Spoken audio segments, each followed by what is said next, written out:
Imagine you're just starting out at a new school, nobody knows you, and to make matters worse, you're the teacher's favorite pet. Ready for this? It gets even worse. All the teachers and even the dean of that school is going around saying that you are the chosen one. You are the best student they have ever received because you are the chosen one, de facto being the best of all time for now all the way to eternity. At least that's how kids or adult students will interpret that. Well, if you can't imagine it thus far, then just watch the prequels, because that's exactly what happened with Anakin Skywalker. By the end of The Phantom Menace, not only Qui-Gon and Obi-Wan, but the entire Jedi Council went on to believe that Anakin was indeed the chosen one, and not only was he inducted into the Jedi Order during his late years, according to Yoda and the others, because he was 9 years old, and a youngling basically starts just after he is a newborn. So by all accounts, in comparison with other younglings, they see Anakin as this late bloomer, this nobody at first, but now all of a sudden he has come into the Jedi Order, he has been deemed the chosen one, and nobody can touch him. This is what the canon comics of Obi-Wan and Anakin, the Obi-Wan and Anakin series as it was dubbed, the comics showed us how the younglings felt about Anakin Skywalker, and to say it mildly, it wasn't in such a high regard. And what's worse, Anakin was not the lovable, kind, soft-spoken youngling at times. He knew how to fly off the handle even as a kid. Qui-Gon found him, and now Obi-Wan had to carry him. In fact, he had to be a master to a very stubborn young Anakin that was mostly careless rather than obedient. Even at a very young age, Anakin was showing signs of trouble. The task that Obi-Wan was given, for him to manage a Padawan like Skywalker, was without a doubt something that I don't think even the most experienced Jedi Masters of that time could handle. We pretty much see this in Revenge of the Sith. While Windu simply instructs Anakin here and there, Yoda outright guides Anakin through his troubled feelings of attachments, and by the end it's still in vain. They just could not handle the implosion of darkness that was about to unveil in Anakin Skywalker, and keep this in mind throughout this video. Obi-Wan had to endure these Anakin tirades ever since he was a youngling and a Padawan.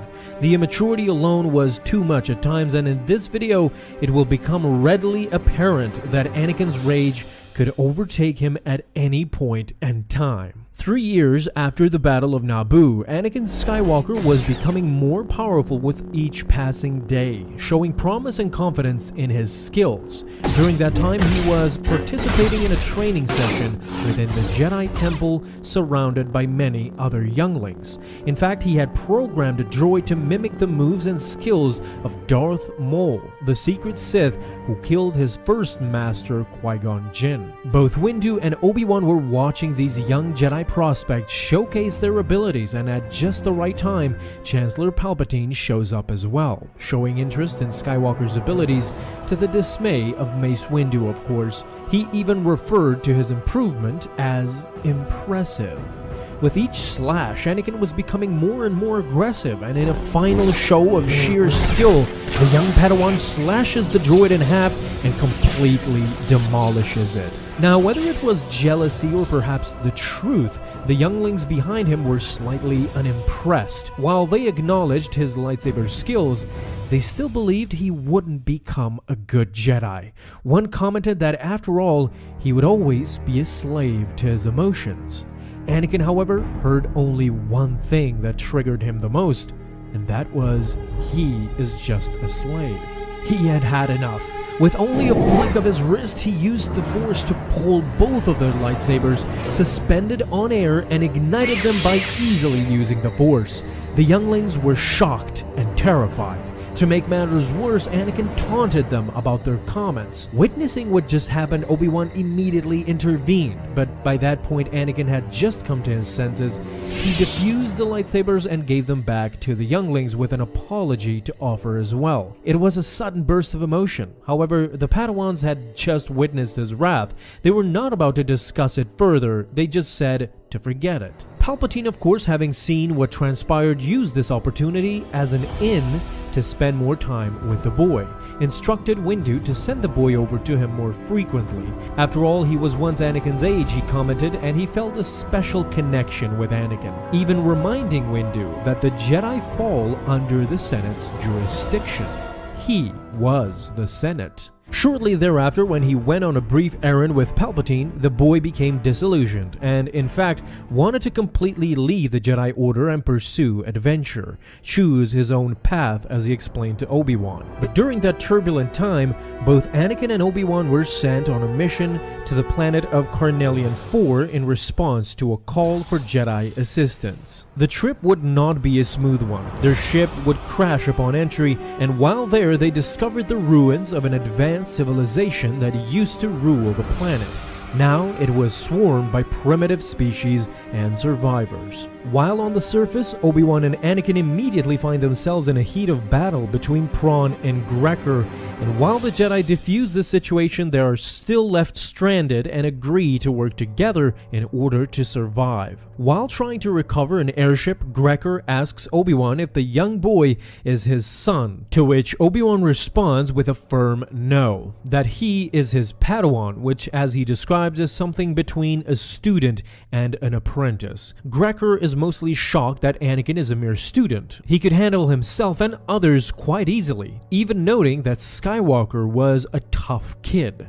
Grecker continues to question Obi-Wan about Anakin and how he came to be the boy's master, to which Obi-Wan responds with kind of a meek answer, saying that his dying master just asked him to train Anakin and he had no other choice. He just could not refuse a dying wish. Kenobi goes on to say that Anakin is very important. With his potential and his abilities, he could very well affect the balance between good and evil in the universe. In the end, he would need guidance, and that he swore to provide that to him. Visibly, Obi-Wan was uncomfortable. Grecker even tells him that he doesn't seem too happy about this ordeal. Basically, that the Jedi was simply stuck with a tough-minded student. However, Obi-Wan, who always showed humility, put the blame on himself, telling Grecker that it is normal for a kid of his age to behave in such a way, and any blame for any failure would solely rest upon him. While Grecker still notices that Anakin idolizes Obi-Wan, the veteran Jedi still acknowledges that Anakin has his issues with serving the Jedi Order. Furthermore, Kenobi believes that the young Padawan finds patience to be quite difficult. Skywalker hates to wait on anything. He just can't concede that he would leave the Order, stating that if he indeed does leave, things will become a bit more complicated. Of course, this is not the first time and the only time that we see Anakin and Obi-Wan clash from time to time, but it is interesting with these canon comics to see how close Anakin came to calling it quits, not just once, but multiple times, especially once he grew up and started his relationship with Padme Amidala. But of course, talk to me down below in the comments, tell me what do you guys think as well. Thank you guys so much for watching this video, and if you enjoyed, leave a thumbs up down below, subscribe for dailies. Now you have an awesome day, Star Wars fans. I'll see you in the next video, and may the Force be with you until then.